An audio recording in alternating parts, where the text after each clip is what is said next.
Man does not live by bread alone, but by every word that comes from God. Sunday Gospel Reflection. Matthew 22:34-40. 30th Sunday A. October 29, 2023. Stephen E. Robinson once said, "The heart and soul of the gospel is love, and all the rest is commentary."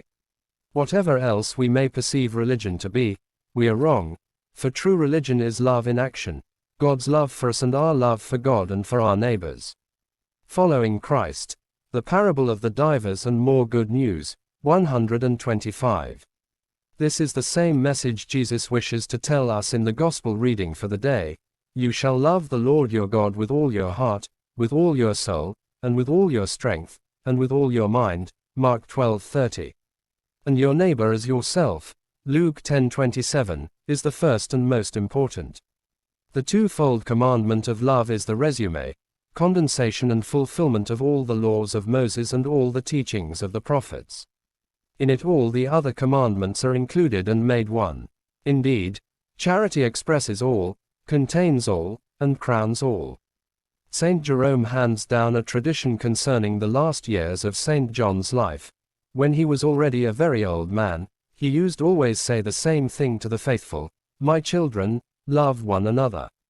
On one occasion, he was asked why he insisted on this, to which he replied with these words worthy of John: "Because it is the Lord's commandment, and if you keep just this commandment, it will suffice."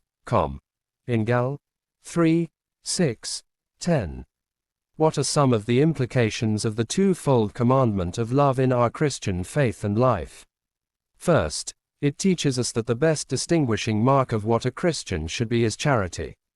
Every Christian must be convinced that God has first loved him or her and in return should also love God and his people. The man without love has known nothing of God, for God is love, 1 John 4:12.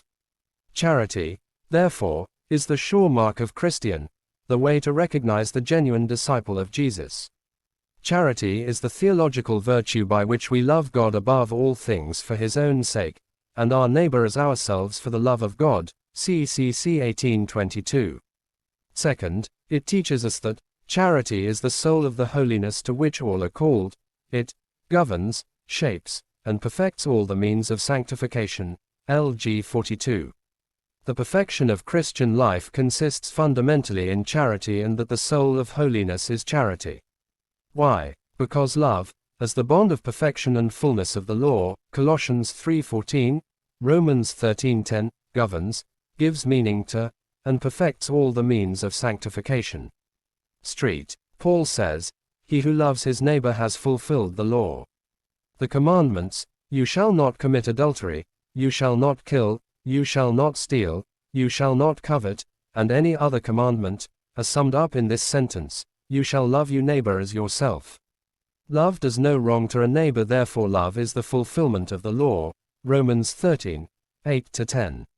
Apart from love no sacrifice, no offering, no worship, no conduct are holy, pleasing and acceptable to the Lord, because the perfection of the Christian life consists principally and essentially in charity. It is the foundation, center and the summit of Christian life. Third, it teaches us that charity is the sure route to salvation. At the evening of life, we shall be judged on our love. John of the Cross, Dikos 64. We will be judged on the degree and quality of our love. John of the Cross, Spiritual Sentences and Maxims, 57. In the end, what really matters or decisive is how do we answer to the question of Christ: "What did you do to the least brethren of mine?"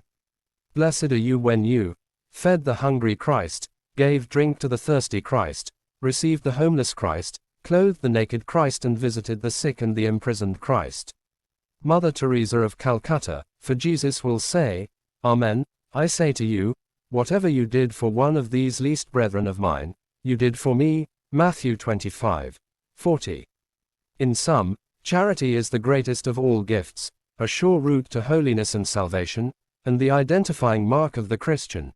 The first and most necessary gift is charity, by which we love God above all things and our neighbor because of him. This is because love, as the bond of perfection and fullness of the law, Colossians 3:14, Romans 13:10, governs, gives meaning to, and perfects all the means of sanctification. Hence the true disciple of Christ is marked by love both of God and of his neighbor. Vatican II, Lumen Gentium, 42. The man without love is like a noisy gong or a clanging cymbal, 1 Corinthians 13:1, and has known nothing of God, for God is love, 1 John 4:7f.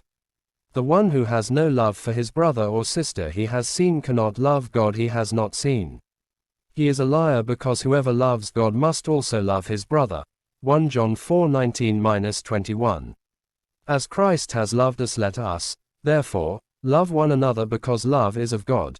Everyone who loves is begotten of God and has knowledge of God.